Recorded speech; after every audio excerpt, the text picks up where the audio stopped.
రే అనవసరంగా నా డబ్బులు వృధా చేయకో. నువ్వు ఎలాగో ఈ ఎంట్రన్స్ లో పాస్ అవ్వు. నేను ఇంజనీర్ అవ్వాలి. ఎందుకు? అదంతా నాకు తెలీదు. నేను ఇంజనీర్ అయ్యి తీరాలంతే. నీ మొహానికి చదువు అబ్బదు బాబు. అరటిపలకుందా? అలాగే నీకు 2 ఆప్షన్స్ ఉన్నాయి. ఒకటి నువ్వు డాక్టర్ అవ్వాలి లేదా ఇంజనీర్ అవ్వాలి.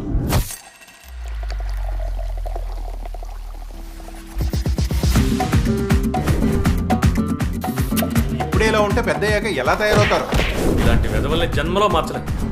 అందువల్లే సార్ పిల్లలు చెడిపోతుంటే మళ్ళీ ఎవరు బాగుపడడం లేదు. టీచర్ అదరిద్ర అంతలా ప్రోత్సహిస్తున్నారు మీరు.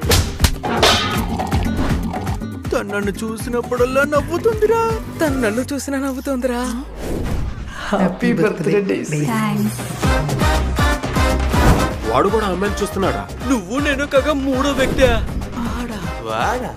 ఒకవేళ వాడేంటాడేమో ప్రేమలో ఫెయిల్ అయ్యి అసలుకే బాధలో ఉన్నాడు రా. చెత్తది వెళ్ళారా? మీరెందుకు ముందుకు వచ్చి కూర్చున్నారు? మేము బాగా చదివి నిన్ను ఓడిస్తాం.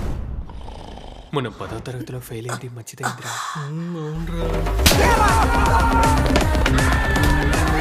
మేము రాత్రి బాబు ఎందుకు కష్టపడతాం సార్? వీళ్ళు ఎప్పటికైనా ప్రయోజకులు అవుతారని కదా.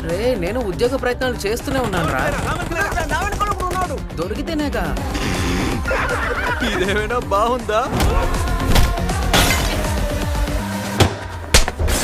మీ పిల్లలతో ఎప్పుడైతే కలిశాడో అప్పుడే చెడిపోయాడు.